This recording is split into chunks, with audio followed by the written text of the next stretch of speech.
Last time we have seen partly the boon which was granted to Ashwapati by the Divine Mother. 24 lines specifying exactly what he had asked for in his strong plea. He has got the list of items he wanted, this, and she is tick marking each entry in the list. And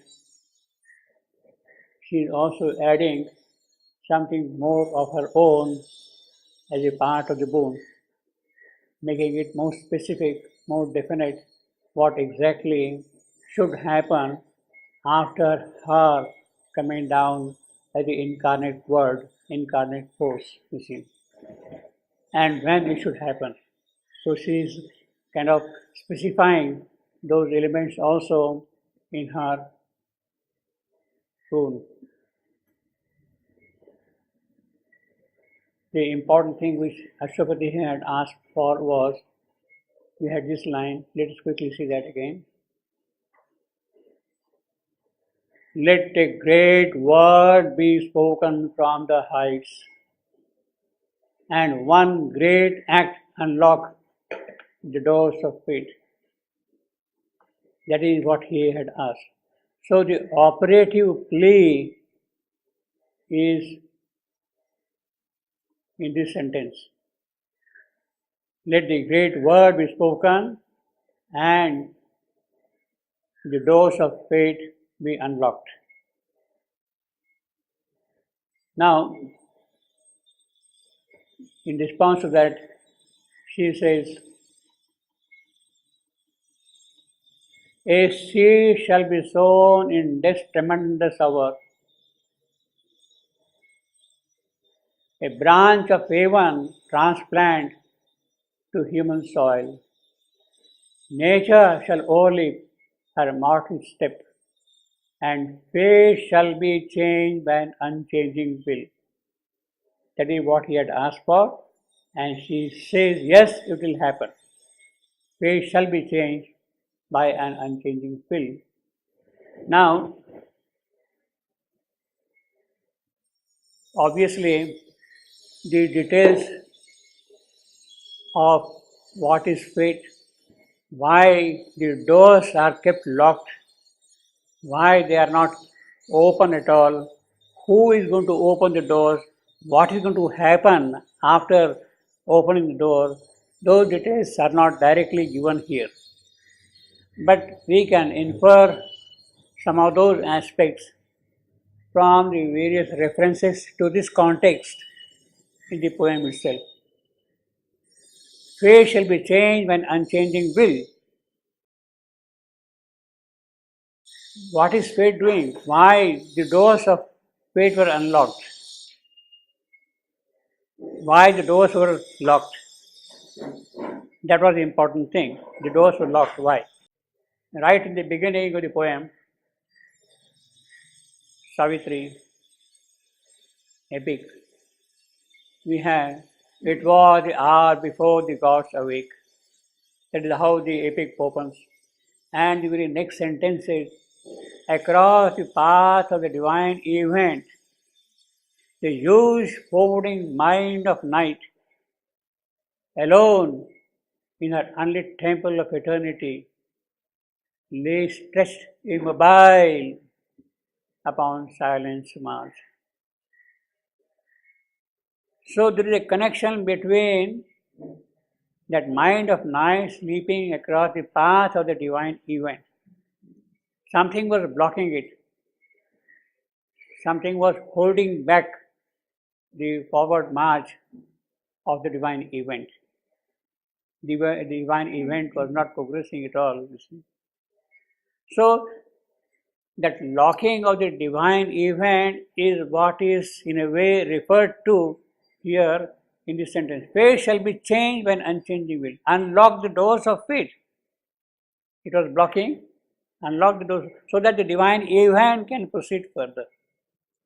What is the divine event? We have already seen that divine event is basically the manifestation of the new and marvelous creation which Ashwapati has established in the transcendent. That is there, that cannot come down here unless the doors of fate are unlocked. That divine event cannot proceed further unless the doors are opened out for that. Who is going to open out that door? She. She will come. She will incarnate. One shall descend and unlock the doors of fate. Unlock the doors of it. So there is a kind of a connection everywhere. You see, there is a harmony, relationship, coherence of idea and presentation in the whole of Savitri epic.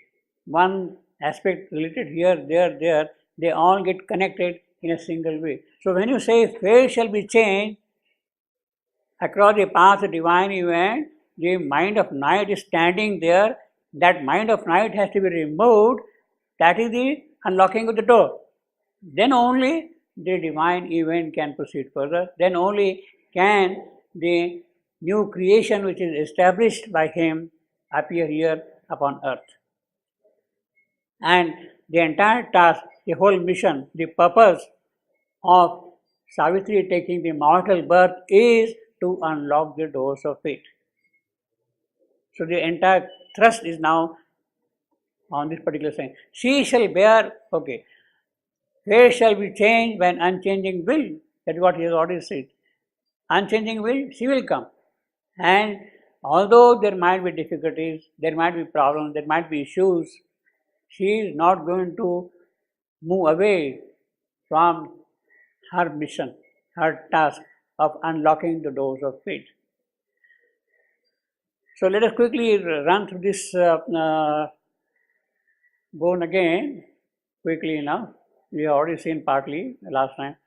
Oh, strong foreigner, I have heard thy cry. One should descend. As I said last time, one should descend. And she is basically saying, you wanted me to take a living form. Yes, I will come here. One shall descend and break the iron law, the law of death. Iron law, that is the law of death. Law stands here for Yama, death. Change nature's doom with the lone spirit's power. Nature is stuck. It is in the hold of inconscience. And that doom of nature, it is only the power of the spirit that can dissolve. You see. A limitless mind that can contain the world, limitless mind of one who will descend. A sweet and violent heart of ardent calms. Last time I told you what calms is. Moved with the passion to the gods shall come. All mights and greatnesses shall join in her. Now again, you see, here calms is plural, mights is plural, greatnesses is plural. This plurality of the divine attributes, the divine calm, calm of love, calm of beauty, calm of joy, calm of power, all these are different kinds of calm. It is not the same calm throughout. Same way mights, the might of love, might of knowledge, might of truth, all these are different might. Greatnesses, their corresponding greatnesses are different. So the plural indicates the various attributes of the spirit which come into manifestation. Beauty shall walk celestial on the earth. This had never happened, but this will happen now. Beauty walking on the earth, ugly earth, turbid earth, dirty earth. She will come and walk here. See. Delight shall sleep in the cloudnet of her hair and in her body, as on his homing tree, immortal love shall beat his glorious wing. Love will come like a bird and live in her body. So again, the connection here is important. what is going to happen in the body is the presence of love. That is the most important thing. Love being housed by the physical, by the body. The important thing is, it's not beauty, it's not bliss, it is not knowledge, but it is love which will be housed by the body, by the physical itself, you see. The prominent thing is body. There is a connection directly between love and body in that sense, you see. And in her body, as on his homing tree, immortal love shall beat his glorious wings. He is coming like a bird and going to sit here. Now, this is again a description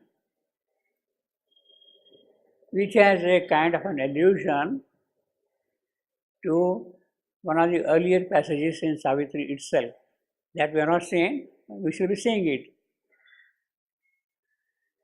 The divine Savitri, she has not taken yet the human birth, but how that Savitri who will take birth is present there.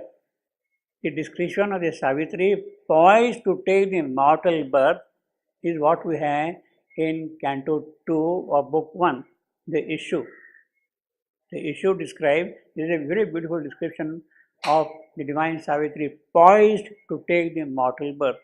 And it is described to be as she is a perfection's shrine for the God of love. God of love. It is the God of love who will come and reside in that shrine. So this body and love again get connected with the perfection shrine who will house the God of love. We have got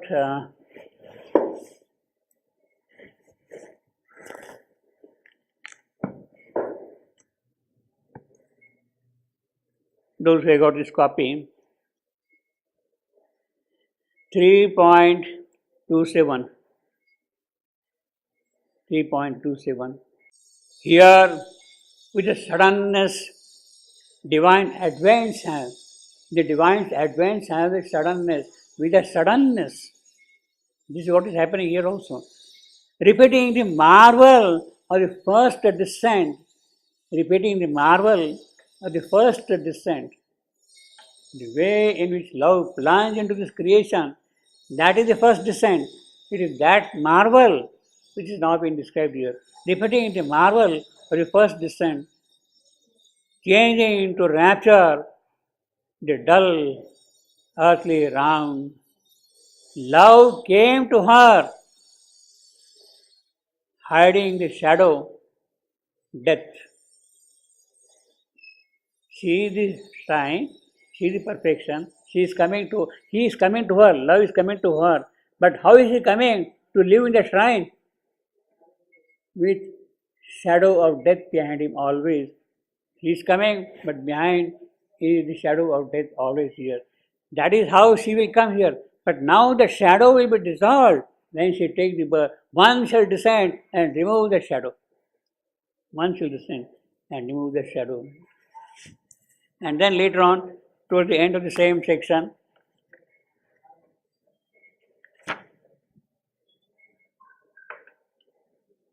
love. In her, in the divine Savitri, in her, 3.41, in her, he found a vastness like his own.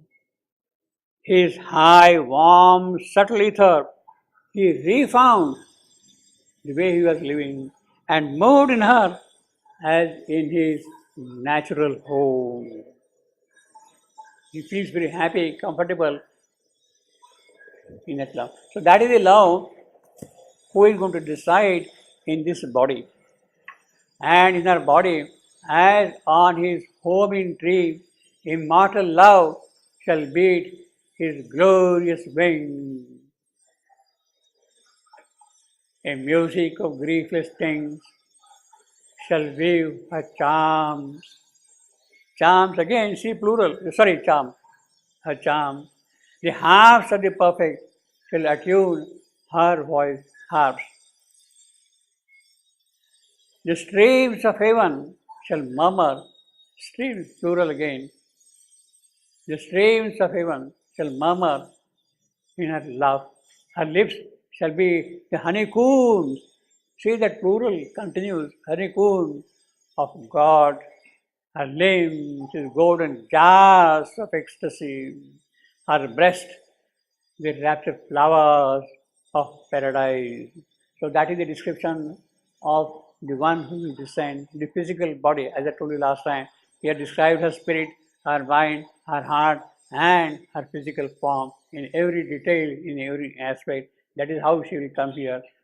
Varam Rupam, the auspicious form. This is the auspicious form of the divine Savitri who will take the mortal birth. She shall bear wisdom.